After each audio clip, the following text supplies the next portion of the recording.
Nós vamos ler na carta que o apóstolo Paulo escreveu a Tito, no capítulo 2. Tito está a seguir a Timóteo.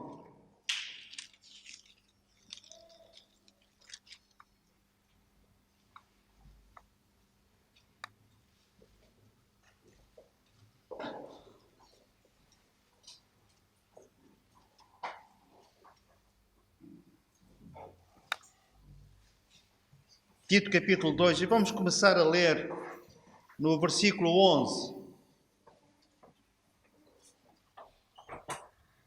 Porquanto a graça de Deus se manifestou salvadora a todos os homens, educando-nos para que, renegadas a impiedade e as paixões mundanas, vivamos no presente século sensata, justa e piedosamente, aguardando a bendita esperança e a manifestação da glória do nosso grande Deus e Salvador, Cristo Jesus.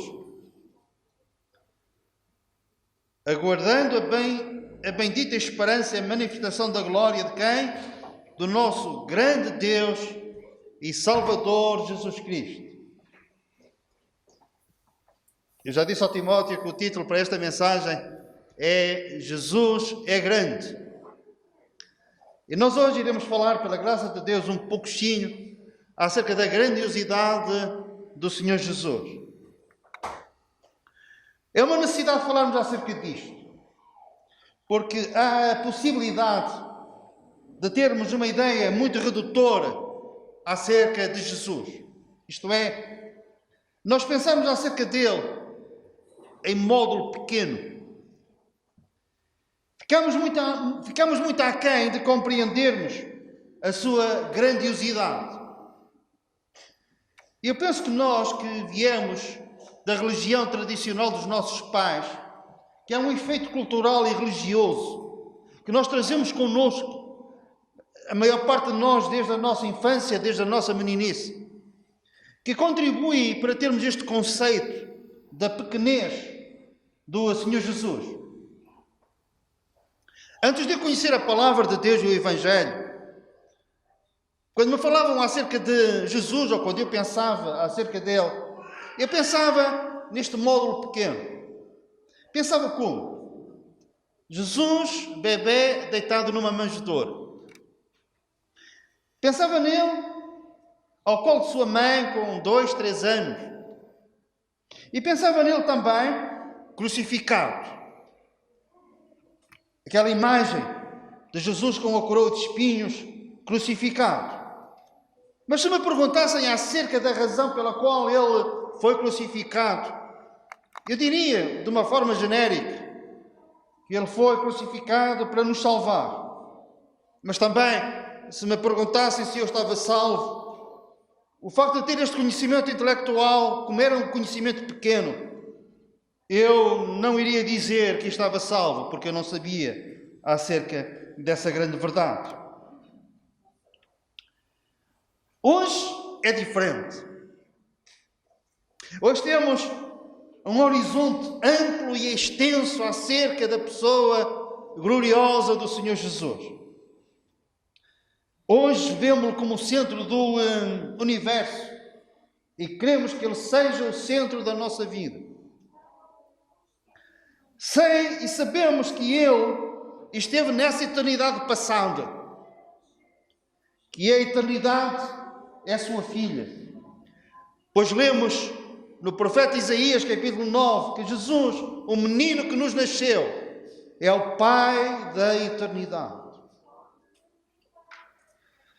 Ele está no hoje, no tempo presente. E o nosso relacionamento com ele vai se prolongar pela eternidade fora, pelos séculos dos séculos, num tempo sem fim. Tudo isto porque ele é grande. A grandiosidade do Senhor Jesus.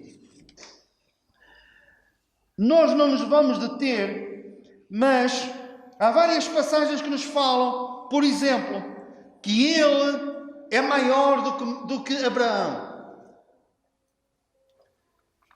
Para os hebreus, Abraão e Moisés, mas particularmente Abraão, era alguém muito especial. Eles diziam-se filhos de Abraão. Temos por pai a Abraão. E Jesus, num certo dia, disse-lhes: pois, mas antes que Abraão existisse, eu sou.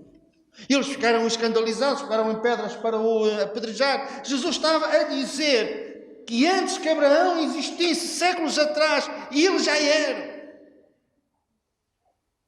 Lemos que ele é maior do que Moisés, maior do que Salomão. Os judeus também tinham um conceito de que não haveria reino idêntico ao reinado de Salomão. Em riqueza, em sabedoria, em domínio nos povos à volta, Salomão era o maior. E Jesus diz: eu sou maior do que Salomão. Maior do que o sábado, maior que o templo. A Bíblia diz que ele é maior do que os anjos. E a sua grandeza, a sua grandiosidade é de tal forma que a Bíblia diz que Deus, o Pai, lhe deu um nome que está acima de todo o nome. Ele é incomparável. Ninguém o pode comparar com outrem.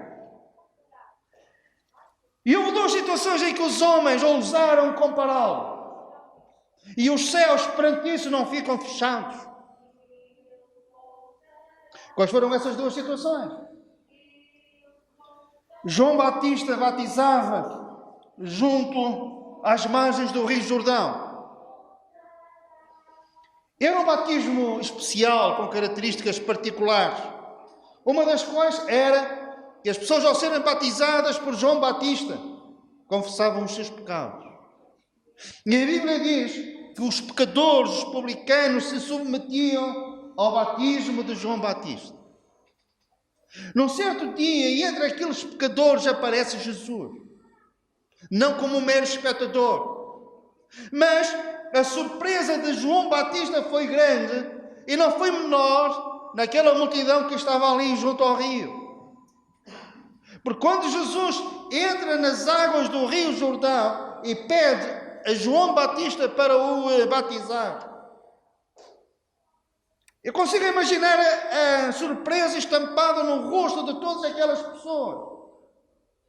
João tinha antes apontado para ele dizendo que ele era o Cordeiro de Deus. João dizia que não era digno de desatar as correias das suas sandálias. Que era necessário que ele diminuísse e que Jesus crescesse, e agora Jesus está ali. E o que é que as pessoas pensaram? Então este batismo é para pecadores. Afinal, estavam a compará-lo com os pecadores.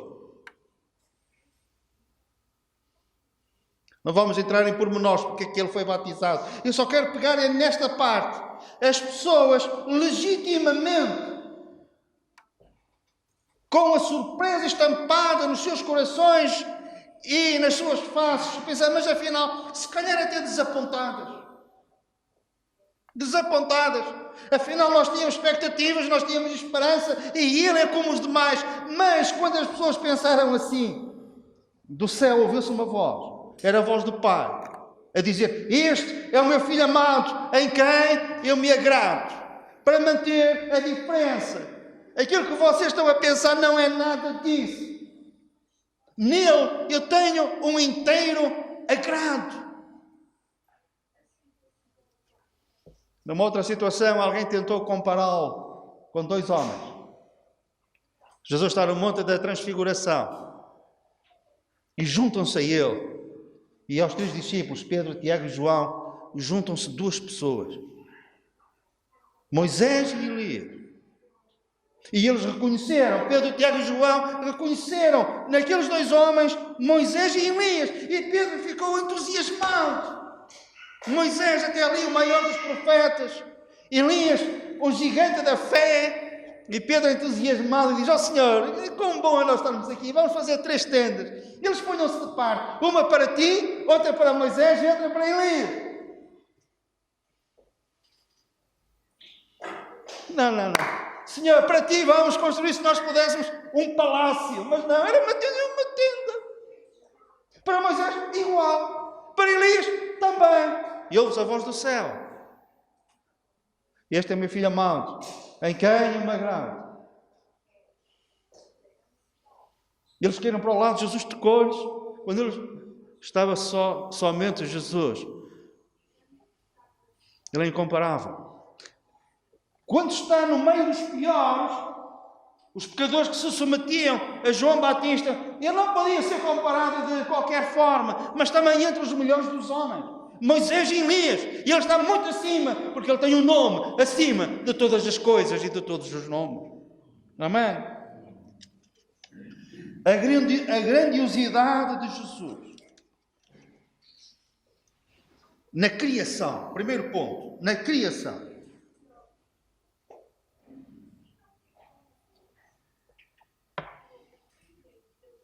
A Bíblia diz que por Ele,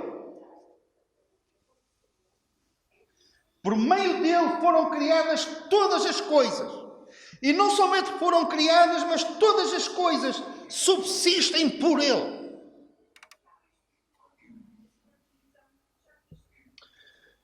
Ao vermos uma foto sobre o cosmos,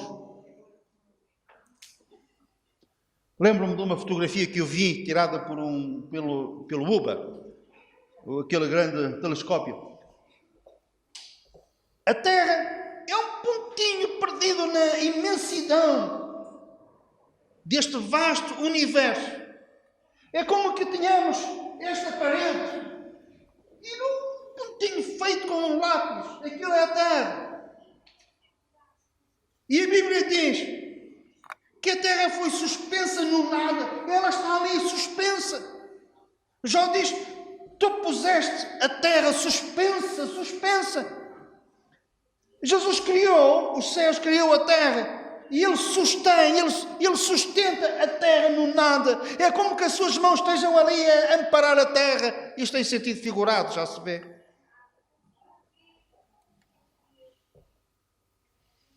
Às vezes estamos sentados no nosso cadeirão ou no sofá e precisamos de uma almofada para os pés, não é? Ficamos ali mais confortáveis com uma almofadinha nos pés.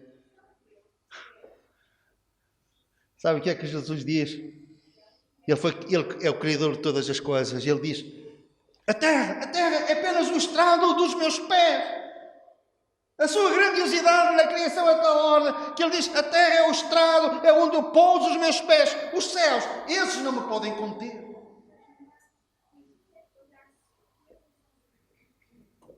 Os cientistas cada vez estão mais entusiasmados e perplexos com o universo.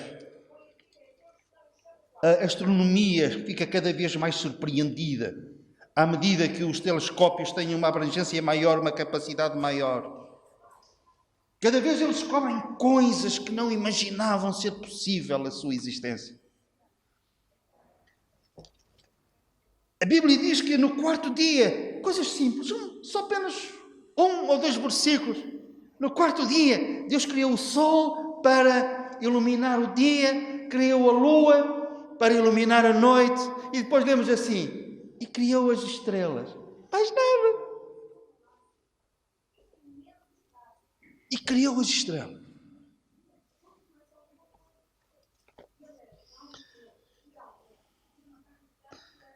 O Senhor, por meio do profeta Isaías, diz: levantai ao alto os olhos e vede.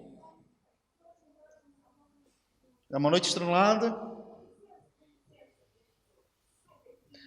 O sítio onde nós estamos é uma montanha, pouca poluição. E quando é assim, nós temos acesso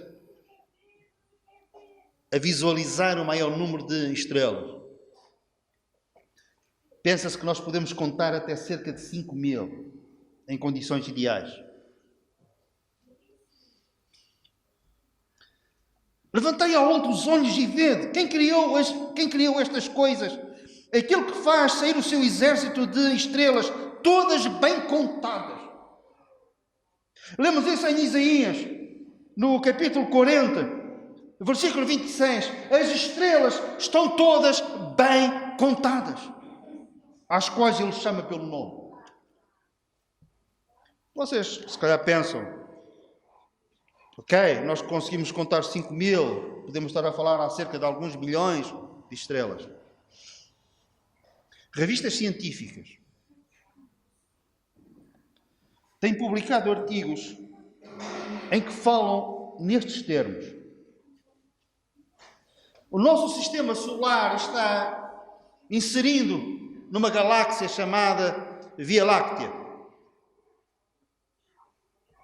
Pensa-se que a Via Láctea tem cerca de 400 bilhões de estrelas. Só que o problema... Atento. O problema, que não é problema, eles dizem que há tantas vias lácteas com cerca de 400 bilhões de estrelas, como quantos grãos de areia existem na Terra, em todas as praias desta Terra, deste planeta. Não é tantos grãos de areia como temos na praia do Enforador. Já não eram poucas. Não estamos a falar de estrelas, estamos a falar de galáxias que têm bilhões e bilhões de estrelas.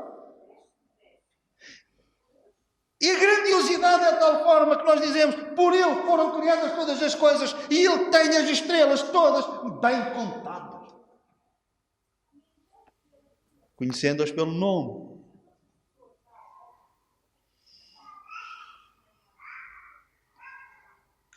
Ele sustenta, diz o apóstolo, escrevendo aos Hebreus, sustenta todas as coisas pela palavra do seu poder.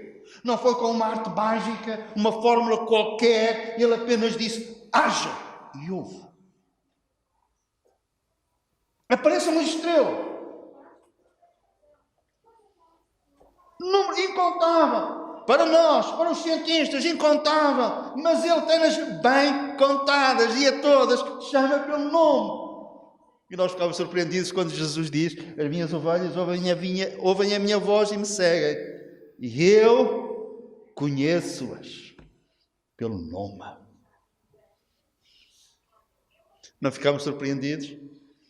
Se ele tem as estrelas todas bem contadas, quanto mais as ovelhas do seu pasto, todas bem contadas.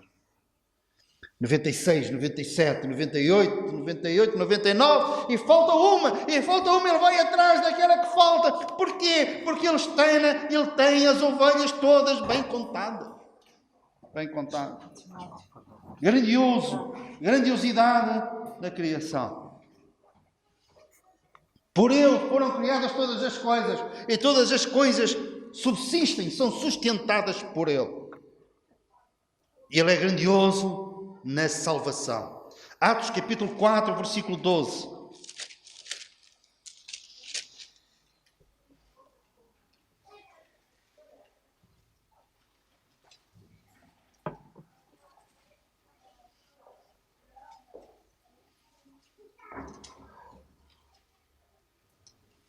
A sua grandiosidade na questão da nossa salvação remete-nos para a exclusividade do Senhor Jesus para nós sermos salvos. 4:12, o apóstolo Pedro diz: e não há salvação em nenhum outro nome, porque abaixo do céu não existe nenhum outro nome dado entre os homens, pelo qual importa que sejamos salvos. Não há outro nome. Outros apontam outros nomes, outros meios. E nós dizemos, faça a grandiosidade do Senhor Jesus. Nós ficamos só com este nome. Em exclusividade. E a Bíblia diz que Ele pode salvar perfeitamente todo aquele que por Ele se chega a Deus. Perfeitamente. Com um só sacrifício, Ele aperfeiçoou para sempre os que são santificados. Tudo é dele, tudo é para Ele. Não se pode ser salvo de outra forma a não ser por Ele. Mas Ele é suficientemente grandioso para salvar todo aquele que por Ele se chega a Deus. Todo aquele. Ele vai herdar todas as coisas. O Pai o constituiu herdeiro de tudo. E admirável é o facto, não de ele ser o herdeiro, mas o facto de ele partilhar depois a sua herança conosco. O escritor da carta aos Romanos diz: se sois filhos, também sois herdeiros. Co-herdeiros com Cristo. Por isso é que ele escreve aos Coríntios e diz: tudo é vosso, e vós de Cristo, e Cristo de Deus, tudo é vosso.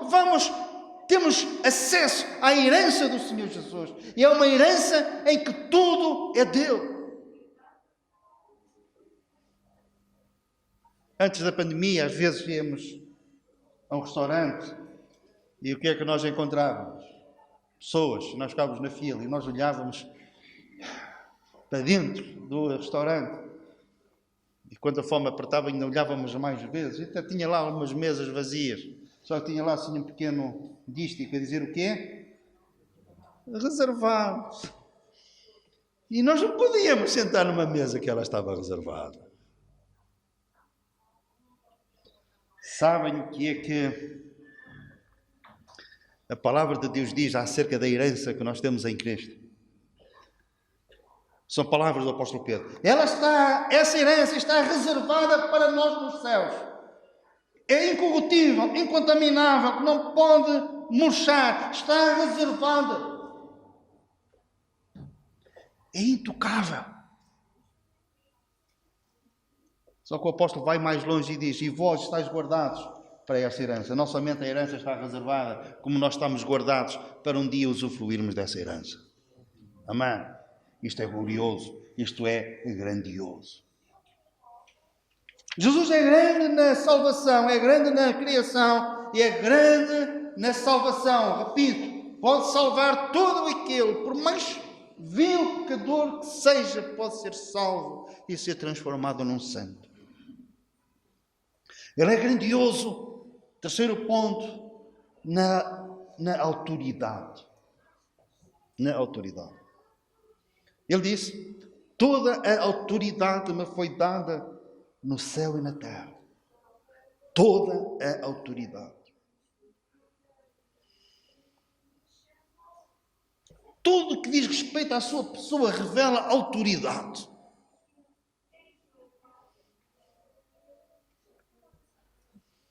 Pilatos tinha-se num alto patamar. E quando Jesus foi colocado perante ele, vestes rasgadas, coroa de espinhos, cara desfigurada pelos murros, Pilatos virou-se dele, fez-lhe algumas perguntas, só por mera curiosidade, e a certa altura disse-lhe: tu não sabes que eu tenho autoridade para te libertar, ou para te mandar, ou para te condenar? Tu não sabes. Peito feito. E Jesus disse-lhe, com autoridade, nenhuma autoridade terias se do alto não te fosse dada. E nós vemos a seguir que Pilatos temeu, ele teve medo. Porquê? Porque perante ele estava aquele que tinha e tem toda a autoridade nos céus e na terra.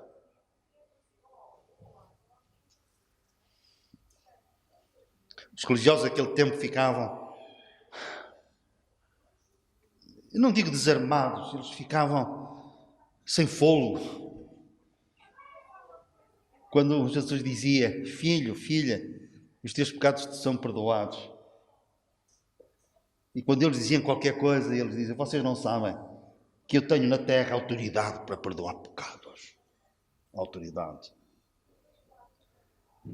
As pessoas ficavam entusiasmadas com as suas pregações e elas diziam: ele ensina com toda a autoridade. Havia coerência, havia uma mensagem apropriada, havia poder na sua mensagem. Era uma mensagem com autoridade. E Jesus manifestou essa autoridade tantas vezes. Sobre os demónios, por exemplo. Casos difíceis. Os discípulos não conseguiam expulsar Mas Jesus aproximava-se, abeirava-se. Saíam imediatamente. Satanás, pensemos. Está no livro de Apocalipse. Antes do Senhor implantar o reino, Satanás vai ser preso por 1000 anos. E sabem o que é que está lá escrito? O Senhor mandou um anjo para prender Satanás, para o acorrentar. E Satanás não oferece qualquer resistência, é apenas um anjo. Porquê? Porque esse anjo estava com a autoridade do Senhor Jesus. Então lemos que ele foi lançado ao abismo. Houve uma porta que se fechou e um selo que foi ali posto. Isso não vos lembra nada? Jesus colocado num sepulcro, aquela pedra rolou, o sepulcro está fechado, há o selo de Roma para ele não sair. Satanás daquele abismo vai sair ao fim de 1000 anos, porque Jesus dará a ordem para ele sair. Mas Jesus do sepulcro, sem ninguém dar ordem para ele saiu triunfantemente, vencendo a morte, porque ele tem autoridade sobre a morte. Amém? Autoridade sobre a morte. Jesus um dia disse: chegará a hora em que os mortos ouvirão a minha voz e os que ouvirem ressuscitarão. Se entrarmos em grandes pormenores, todos iremos ressuscitar. Em fases diferentes, mas todos vamos ressuscitar. Porquê? Porque Jesus dará ordem à morte para libertar os corpos que ela conteve e reteve por vezes durante séculos. Mas ao ouvir a morte, ao ouvir a voz do Filho de Deus, com a sua autoridade, a morte, o mar, a terra, todos vão dar os seus mortos. Autoridade sobre a morte. O mundo. Jesus reconheceu o facto. Satanás é o príncipe deste mundo. Mas essa afirmação não é uma afirmação definitiva. Porquê? Porque a Bíblia diz: os reinos do mundo voltaram a ser do nosso Senhor e do seu Cristo. O mundo voltará a ser dele. E ele vai restaurar todas as coisas. E Satanás terá que largar mão do mundo, que agora jaz no maligno, mas face à autoridade do Senhor Jesus, os reinos do mundo voltarão a ser dele. Amém? Autoridade na igreja, é o cabeça da igreja. Um nome acima de todo o nome. Quarto lugar, o Senhor é grande na credibilidade. O que é isto? Ele é totalmente confiável.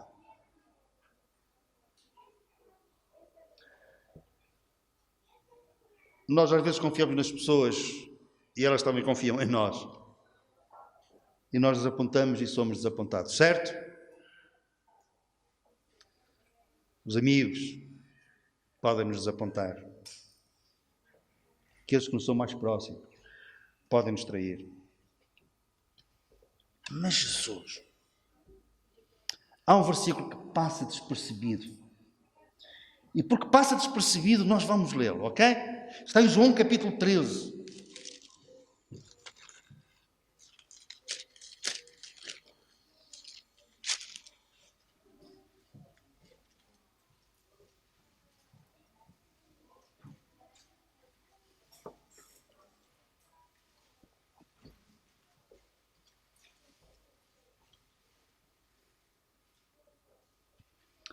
João 13, 3. Sabendo este que o Pai tudo confia às suas mãos.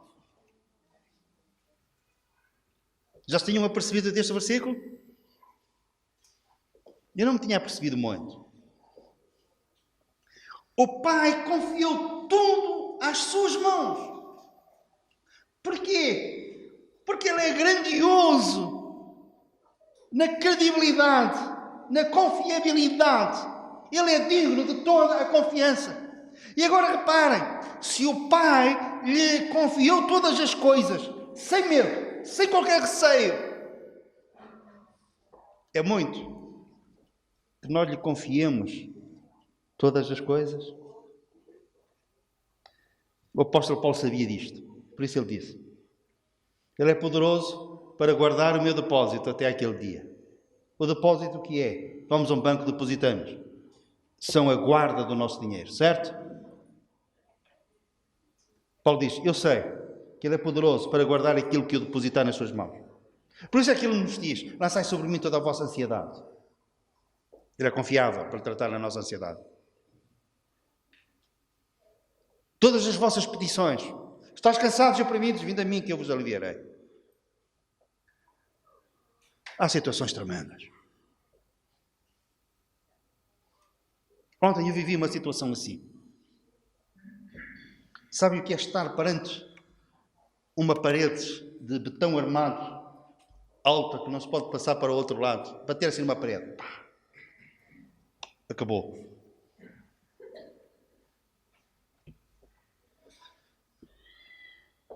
No primeiro andar da minha casa, eu estava perante essa parede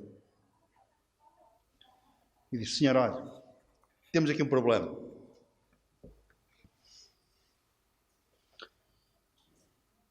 Tenho que preparar a mensagem, tenho que preparar o estudo. Amanhã vou ter que pregar 2 vezes. Amanhã preguei noutra igreja, eu estou a pregar aqui. E é neste estado que eu vou preparar e amanhã eu vou pregar. Estou perante uma parede.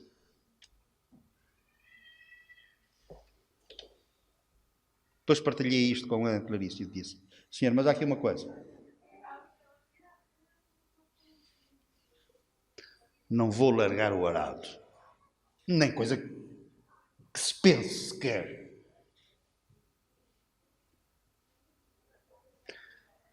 Não sei como é que vou pregar, mas vou pregar.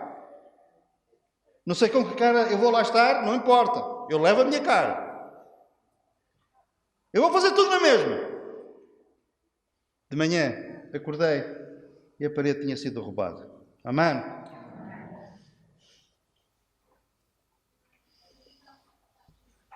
O Pai entregou-lhe todas as coisas. Confiou-lhe todas as coisas, melhor direi. É muito que nós lhe confiemos a nossa alma. Está aqui alguém que ainda não entregou a alma ao Senhor Jesus, confiadamente, para Ele purificar com o seu sangue, para perdoar todos os pecados, para a santificar, para salvar a vossa alma. O Pai não teve reticências em lhe confiar todas as coisas. Nós temos receio de lhe confiar a nossa alma. Há um velho hino, não sei se nós cantamos aqui ou se é do meu conhecimento, anos atrás. Entregai-lhe tudo. Não é daqui. Entregai-lhe tudo. Confiadamente. Vinde a Cristo confiadamente. Também é a letra de um outro hino. Vinde a Ele confiadamente, entregai-lhe tudo. Porquê? Porque Ele é grandioso na credibilidade. E finalmente,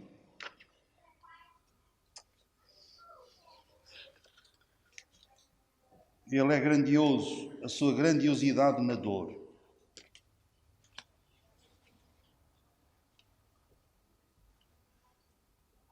Profeta Jeremias, capítulo 1, versículo 12.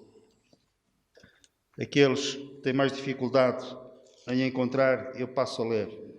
Lamentações. Temos Jeremias e depois temos Lamentações de Jeremias, capítulo 1, no versículo 12.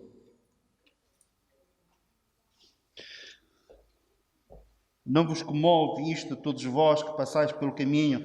Jesus está crucificado numa encruzilhada. 4 caminhos se cruzam ali. Este versículo pode ser aplicado a ele. Não vos comove, a vós que passais pelo caminho. E agora reparem, considerai e vede. Se há dor igual à minha dor, que veio sobre mim, com que o Senhor me afligiu no dia do furor da sua ira, vede se há dor semelhante à minha dor. Nunca ninguém experimentou uma dor igual. E Ele também na dor, Ele é grandioso. A grandiosidade do Senhor Jesus na dor. E porquê é que a sua dor foi assim?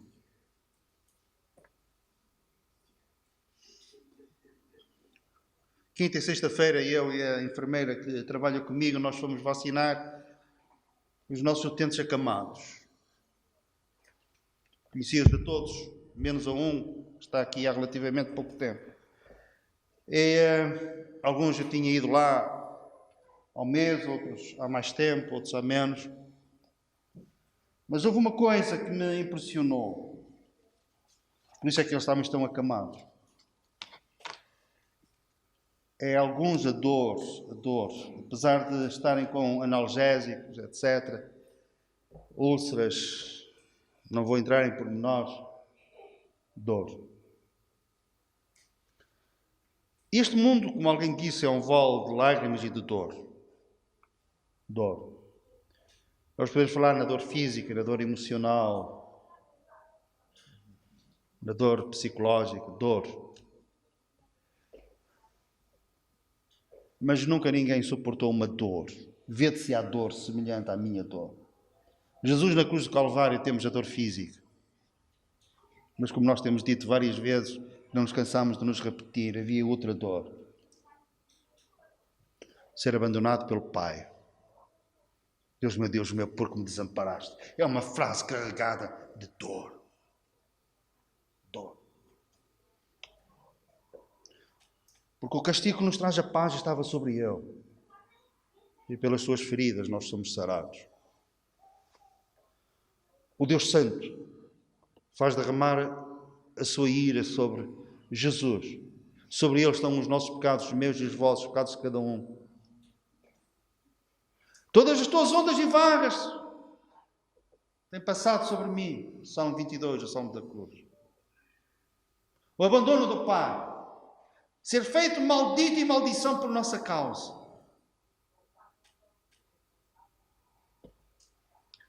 Uma pessoa que seja condenada sofre a dor da sua condenação. Jesus sofreu a dor da condenação de todos. Compactada, multiplicada milhões de vezes. A dor do abandono, a dor espiritual. O seu coração está partido, a sua alma está em aflição. Não há dor semelhante à sua dor, a grandiosidade na dor. Para quê?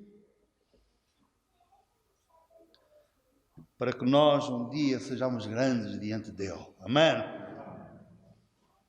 Acerca de João Batista, o anjo anunciou aos seus pais, seu pai Zacarias, acerca de João disse: e ele será grande diante de Deus. E acerca de cada um de nós, o Senhor também diz: e tu serás grande diante de mim. Não que nós tenhamos grandeza pessoal, mas somos grandes, porque estamos em Cristo. E face à sua grandiosidade, nós também seremos grandes diante de Deus, por causa de Jesus. A grandiosidade do seu poder na criação, grandiosidade na salvação, na sua autoridade, na confiança, ele é totalmente confiável. A grandiosidade na dor. Jesus é grande, o grande Deus e Salvador Jesus Cristo. Amém? O Senhor nos abençoe. Amém.